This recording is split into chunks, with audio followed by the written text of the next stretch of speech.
नमस्कार, आप देख रहे हैं वीटीवी न्यूज इंडिया और मैं हूं आपके साथ श्वेता। सीधे रुक करते हैं आज के खबरों की ओर। इस वर्ष दुर्गा पूजा के आयोजन को लेकर राज्य सरकार की ओर से कई महत्वपूर्ण घोषणाएं की गई, जिसमें दुर्गा पूजा कमेटी को ढेर सारे उपहार दिए गए।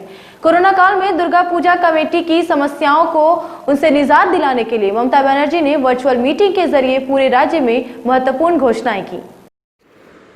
वर्चुअल मीटिंग के माध्यम से राज्य मुख्यमंत्री ममता बनर्जी ने हर वर्ष धूमधाम से पश्चिम बंगाल में आयोजित होने वाली दुर्गा पूजा से संबंधित महत्वपूर्ण घोषणाएं की। इस वर्ष दुर्गा पूजा के आयोजन में होने वाली पूजा कमेटियों की समस्याओं को ध्यान में रखते हुए मुख्यमंत्री ने विशेष घोषणा की। उन्होंने कहा कि कोरोना के कारण कई तरह की समस्याएं बढ़ गई हैं और इसी वजह से इस वर्ष दुर्गा पूजा का आयोजन कर रहे पूजा कमेटी को पौर सभा और पंचायत समिति को किसी तरह का कोई भुगतान नहीं करना पड़ेगा। फायर ब्रिगेड विभाग को भी पूजा कमेटी को अनुमति के लिए शुल्क नहीं देना पड़ेगा। बिजली उपभोग के मामले में भी पूजा कमेटी को 50% तक की छूट दी जाएगी। इसके साथ ही रजिस्टर्ड पूजा कमेटी को राज्य सरकार 50,000 रुपए तक की आर्थिक सहायता भी करेगी। वर्चुअल मीटिंग के माध्यम से ममता बनर्जी ने लोगों से अनुरोध करते हुए कहा कि इस वर्ष त्योहार सामान्य वातावरण में नहीं होगा, इसीलिए सावधान रहें और सामाजिक दूरी का पालन करते हुए त्योहार मनाएं। माननीय मुख्यमंत्री बोलें, आमी एक आबार रिपीट करছি কেন এইগুলি খুবই ইম্পর্টেন্ট। সর্বপ্রথম আপনারা যা পান্ডাল করবেন, পান্ডালটা এবারে আপনাদেরকে চেষ্টা করতে হবে। দরকার পড়লে আমাদের পুলিশ গাইড করবে। পান্ডালটা খোলা রাখতে হবে। যদি চতুর্দিক থেকে ঘেরতে হয় তাহলে উপরে খোলা রাখবেন, যদি উপর থেকে ঘেরতে হয় তাহলে সাইড থেকে খোলা রাখবেন। এটা আপনাদেরকে সবাইকে এইভাবেই কিন্তু এখন থেকে পান্ডালটাকে প্ল্যান করতে হবে। গ্রাউন্ড লেভেলে যদি মনে হয় একটু কোথাও অসুবিধা হচ্ছে, লোকাল থানা যাবে, ওসি যাবে, এসিপি যাবেন, আপনাদেরকে গাইড করে দেবেন। পুজো হবে, ভালো করেই হবে, কিন্তু এই প্রিকশনটা আমাদেরকে সবাইকে নিতে হবে। एक छोटे से विवाद ने 2 लोगों की जान ले ली। ये वाकया है मालदा के अंग्रेजी बाजार थाना अंतर्गत पर्वतीय ग्राम की, जहां 2 गुटों की झड़प में 2 लोगों की जान चली गई और कुछ लोग घायल भी हो गए। मछली पकड़ने को लेकर आपस में भिड़ गए 2 गुट, जिनमें 2 लोगों की घटनास्थल पर ही मौत हो गई। घटना की खबर पाकर मौके पर पुलिस बल के साथ अंग्रेज बाजार थाना पुलिस पहुंची। घटना मालदा के अंग्रेज बाजार थाना अंतर्गत पर्वतीय ग्राम की बताई जा रही है। पुलिस और परिवार वालों के अनुसार 30 वर्षीय अर्जुन घोष और 32 वर्षीय फूलचंद घोष ने मछली पकड़ने के लिए बुधवार की सुबह स्थानीय एक तालाब में जाल डाला। कुछ देर बाद वहीं के स्थानीय राजेश और मदन ने उस जाल पर अपना अधिकार बताया, जिसे लेकर दोनों पक्षों में बहसबाजी हुई और परिवार वालों का आरोप है कि उसी वक्त राजेश और मदन ने धारदार हथियार से अर्जुन और फूलचंद पर हमला कर दिया, जिसमें दोनों की मौके पर ही मौत हो गई और बचाव करने के लिए गए परिवार वाले भी जख्मी हुए। घटना की खबर पाकर मौके पर भारी पुलिस बल पहुंचे और मृतकों के शरीर को पोस्टमार्टम के लिए मालदा मेडिकल कॉलेज भेज दिया। बरसाते মানে সব পুকুরগুলো ভেসে গেছে, তো আমরা মাছ ধরতে গেছিলাম।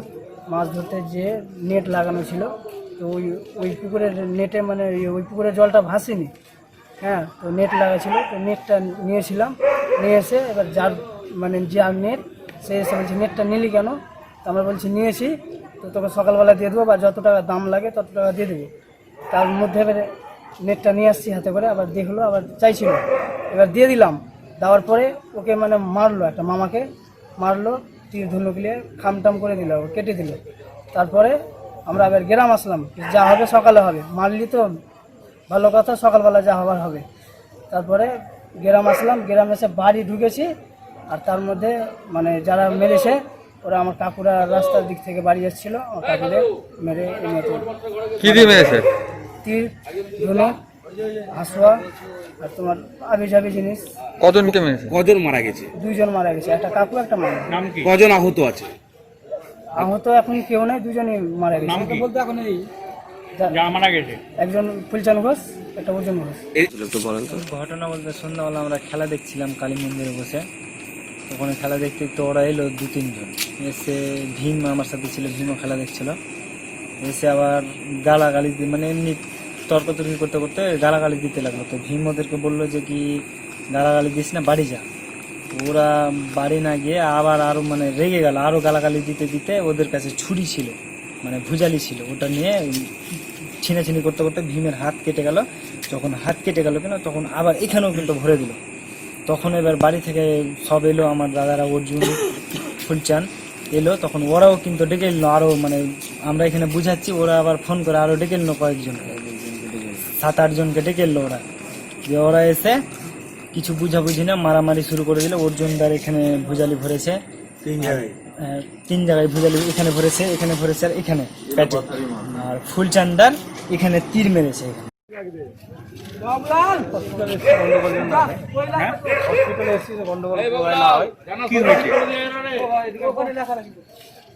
এখানে পার্বত্যতে একটা গন্ডগোল হয়। কি নিয়ে?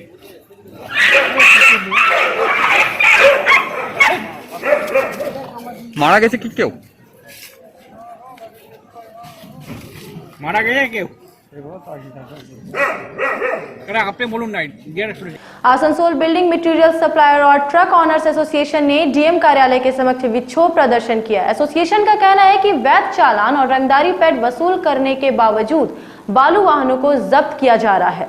एसोसिएशन के एसएम मुस्तफा ने कहा कि वे लोग सरकारी टैक्स चुकाकर बालू लाते हैं और इसके साथ ही उनसे जबरन पेड वसूली भी किया जा रहा है। इन सब के बावजूद वाहनों को जब्त किया गया। वहीं दूसरी ओर सरकारी कामों में बालू और गिट्टी का इस्तेमाल भी हो रहा है, लेकिन जांच नहीं हो रही है। क्यों? इन सब कारणों से आम जनता पर इसका बोझ पड़ रहा है। इसके विरोध में उन लोगों ने बीते 3 दिनों से कारोबार बंद कर रखा है। अगर यही हाल रहा तो अनिश्चित काल के लिए वे लोग सप्लाई बंद कर देंगे। उन्होंने कहा कि बालूघाट से बड़े डंपर या ट्रक से बालू या गिट्टी लाया जाता है, उसे एक जगह इकट्ठा कर विभिन्न इलाकों में ट्रक से पहुंचाया जाता है, क्योंकि मोहल्लों में बड़े ट्रक या डंपर नहीं जा पाएंगे। इस पर वाहनों को जब्त किया जा रहा है। जब एक बार बालू चालान और पैड देकर लाया गया तो फिर दोबारा टैक्स क्यों दें? जांच के नाम पर परेशान करना बंद किया जाए। इस दौरान गणेश नंदी, राजा देव समेत बड़ी संख्या में सप्लायर और ट्रक के मालिक मौजूद थे। गौरतलब है कि कुछ दिनों पहले बालू कारोबार में अवैध कोयला कारोबार की तरह ही पैड को लेकर हंगामा मचा था। ट्रक मालिकों ने इसके खिलाफ हड़ताल की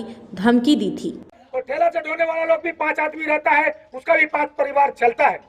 साथ ही साथ ये लोग, जो लोग हमारे ट्रक ड्राइवर हैं, जो लोग लेबर हैं, ये लोग अपने आप में एक इंजीनियर है। ये दावे के साथ मैं आप लोगों के साथ बता देना चाहता हूँ कि अगर कोई भी सप्लायर ये बताता है कि आप लैंडमार्क देता है कि वहाँ पे जाना है, एक मंदिर है, आगे में जाना है, एक लाल सा किमाड़ी है, और आगे में जाना है काला किमाड़ी पार करके पहला गली छोड़ करके दूसरा गली के दरवाजे के वहाँ मैदान पे गिरा देना, ये लोग ठीक जगह में जाकर के गिरा देता है। ये लोग को मैपिंग नक्शा दिमाग में ही होता है। ये लोग थोड़े कम पढ़े लिखे हुए हैं, मगर ये लोग भूल नहीं करते हैं। मगर मैं उनसे पूछना चाहता हूँ, जो डीलरों एडीएम साहब से, कि आप लोगों ने जो हम लोगों को चालान दिया है, उस चालान में साफ लिखा हुआ है स्टॉक में 15 दिन रखने के लिए, फिर भी हमारे ट्रैक्टर के ओनर्स जो गाड़ी पकड़ते हैं 25,000 फाइन कर देते हैं। थोड़ी सी आप उसको चालान को देख ले। पैड भी आप लोग का इशू किया हुआ है, क्रेशर में पत्थर नहीं मिलता है, ईटा का जो मामला है, तो एक सप्लायर से लेकर करके, ट्रैक्टर से लेकर करके और ठेला चलाने वाला लोग, ये लाखों का रोजगार एक दूसरे से टर्न होता है। ये तमाम चीज जो आज बंद पड़ा है, इसके लिए हमारे डीएम साहब सोचेंगे। चूंकि डीएम साहब हमारे पश्चिम बर्धमान के गार्जियन है, हमारे माँ बाप है, वो हम लोगों को कैसे चलाएंगे? ये 1 लाख जो रोजगार है, जो लोग एक दूसरे से है, ये बेरोजगार ना हो जाए, इसके लिए आपने क्या सोचा है? जो सिस्टम क्या है वो सिस्टम को बताइए। बेधड़क गाड़ी को पकड़ करके 25,000 फाइन कर देते हैं, तो वो जो फाइन करना नहीं चलेगा। यहाँ वक्त एक छोटे से ब्रेक के बाद भी जारी रहेगा खबरों का सिलसिला।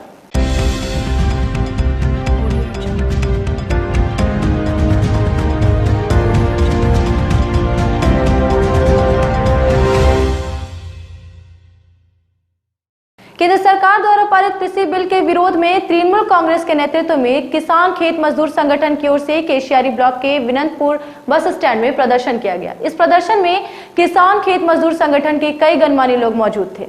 ইতিমধ্যে বহু বক্তা আছে কৃষিজমিতে ছোট বড় করে যাদের সুযোগ দেওয়া হয়নি, বহু কৃষক আছেন যারা বলতে। আমি সুকুমার দা আমাদের এখানকার প্রাক্তন চেয়ারম্যান ও কেশিয়ারি ব্লকের সর্বময়, তিনি আমাদের কৃষিকে কিছু বলার জন্য অনুরোধ করছি। তারপরে মামনি মান্ডি বলবেন। কেন্দ্রীয় সরকার যে কৃষির বিল প্রতিবাদে যে সমাবেশ, সেই সমাবেশে এসেছেন এবং সবাই গর্জে, তারা সেই জমি নিয়ে যেটুকু করে উপায় থাকবে না, অর্থাৎ যে যেখানে এবং প্রতিবাদ করুন, যাতে এই প্রতিবাদ চালিয়ে যান, যেন এই বিল কোনোভাবে পাস। ধন্যবাদ। এই বলে আমার তার মূল্যবান বক্তব্য। মানুষের মুখে হাসি ফুটেছে, তখন বিজেপি মাথাচাড়া দিয়ে সন্ত্রাস করার চেষ্টা করছে সন্ত্রাস করার। তখন তো লড়ার মতো ক্ষমতা ছিল না তাদের। আজকে আমাদের নেত্রী মমতা বন্দ্যোপাধ্যায় সবাইকে সমান সুযোগ দিয়েছে, সবাইকে সমান সুবিধা দিয়েছে বলে সমস্ত রাজনৈতিক দলকে সমানভাবে তার জায়গা দিয়েছে বলে আজকে তারা সেখান থেকে এসে বিজেপি রাজনীতি শুরু করেছে। লড়ার মতো ক্ষমতা তাদের নেই, তাদেরকে ভাত বেড়ে দাও, তারা বসে ভাতটা খাবে, কিন্তু ধান চাষ করে খাওয়ার মতো তাদের কোনো ক্ষমতা তাদের নেই। আজকে আমাদের নেত্রীর জন্য, নেত্রীর হাতকে শক্ত করার জন্য আজকে আমরা জানি, বিশেষ করে আমাদের কৃষক বন্ধুরা, আমাদের ভারতবর্ষে, আমাদের বাংলায়, আমাদের কেশিয়ারি ব্লকে বেশিরভাগ মানুষই কিন্তু চাষিবাসী মানুষ। আমাদের কৃষক বন্ধুরা আছে। আমাদের মুখ্যমন্ত্রী মমতা বন্দ্যোপাধ্যায় কৃষকদের জন্য কৃষক বন্ধু প্রকল্প চালু করেছেন, যার বেনিফিট আমরা পাই বছরে দুবার। প্রতিটা চাষি যারা ভাগ চাষ করে, যারা লিজ নিয়ে চাষ করে, প্রতিটা চাষি কৃষক বন্ধুর আওতায় আছে। এবং কৃষক বন্ধু থাকাকালীন তার রেজিস্টার হওয়ার পর যদি কোনো চাষি মারা যায়, তার পরিবারও 2 লক্ষ টাকা তারা পায়। আজকে আমরা জানি যে কৃষিতে যারা যন্ত্রপাতি কিনতে চায়, ট্রাক্টর থেকে বলুন, পাওয়ার টেলার, সেখানে অনেক বড় বড় নেতা আছে। বিজেপি শাসিত রাজ্য অনেকগুলো আছে ভারতবর্ষে। আপনারা অন্য রাজ্যে গিয়ে দেখুন কোন রাজ্যে কৃষক বন্ধু প্রকল্প আছে, কোন রাজ্যে আমাদের বাংলায় যে প্রকল্পগুলো চলছে, আর কোন রাজ্যে এই প্রকল্পগুলো আছে। कोरोना वायरस की गंभीरता को देखते हुए लॉकडाउन में सभी सरकारी एवं गैर सरकारी संस्थाओं सहित पार्क्स को भी बंद कर दिया गया था, लेकिन चौथे चरण के अनलॉक प्रक्रिया में 23 सितंबर से राज्य सरकार की ओर से सभी राष्ट्रीय पार्क को दोबारा खोलने की घोषणा की गई है। प्रेमी प्रेमिकाओं सहित पार्क घूमने जाने वाले लोगों के लिए खुशखबरी। बुधवार से पश्चिम बंगाल के सभी राष्ट्रीय पार्क सरकारी निर्देशानुसार खोल दिए गए। ज्ञात हो कि कोविड-19 के प्रकोप के तहत केंद्र सरकार ने लॉकडाउन लगाया था और जिसके तहत राज्य सरकार ने सभी राष्ट्रीय पार्क को बंद कर दिया था, लेकिन इन पार्क के बंद हो जाने से कई लोगों के मनोरंजन के राह भी बंद हो गए और सरकारी राजस्व के भी नुकसान हो रहे थे। इन सभी बातों को ध्यान में रखते हुए चौथे चरण की अनलॉक प्रक्रिया में उक्त विभाग के मंत्री राजीव बंदोपाध्याय ने कुछ दिनों पहले ही ये घोषणा कर दी थी कि 23 सितंबर से सभी राष्ट्रीय पार्क खोल दिए जाएंगे। घोषणा अनुसार सभी जगहों की तरह ही नदिया के शांतिपुर राष्ट्रीय पार्क को भी खोल दिया गया। यहाँ के एक कर्मचारी ने बताया कि आज साफ सफाई की जाएगी, अब लोग यहाँ आकर मनोरंजन कर सकते हैं। हमारे माननीय मुख्यमंत्री निर्देश এবং বনমন্ত্রী রাজীব বন্দ্যোপাধ্যায়ের আদেশে আমাদের শান্তিপুর রাষ্ট্রীয় উদ্যান আজকে থেকে খুলে দেওয়া হলো এবং যারা কাপিলা যারা আসবে, সরকারি যে নিয়ম আছে তাদেরকে মাস্ক বাধ্যতামূলক করতেই হবে এবং হাতে স্যানিটাইজার আমরা গেট থেকে আমাদের স্টাফ আছে সিকিউরিটি গার্ড তারা স্যানিটাইজার করে দেওয়া হচ্ছে। এটা বাধ্যতামূলক, যে মাস্ক পরে আসবে না তাদের আমরা গেটে এন্ট্রি করতে দিচ্ছি না। এটা সরকারের করা নির্দেশ, সেটা আমরা সবাই পালন করছি এবং স্টাফেরা সবাই মাস্ক পরে আছি। কিটের দাম কি অপরিবর্তিত একই আছে, পার হেড 20 টাকা করে ছিল, এখনো 20 টাকায় আছে, টিকিটের দাম বাড়েনি। তো আজকে কি কোনো কাপল এসেছিল এখানে? কাপিল আপাতত এখনো 12টা বাজে, এখনো কোনো কাপিল আসেনি, তা আশা করি চলে আসবে 2-1 দিনের মধ্যে। শান্তিপুরে আমরা যারা আসে মোটামুটি চলে আসবে যেহেতু। तो आज के लिए खबरों का सिलसिला बस यहीं तक। रोजाना की ताज़ा तरीन घटनाओं को जानने के लिए सब्सक्राइब करें हमारा YouTube चैनल और नोटिफिकेशन के लिए बेल आइकॉन प्रेस करना ना भूलें। नमस्कार।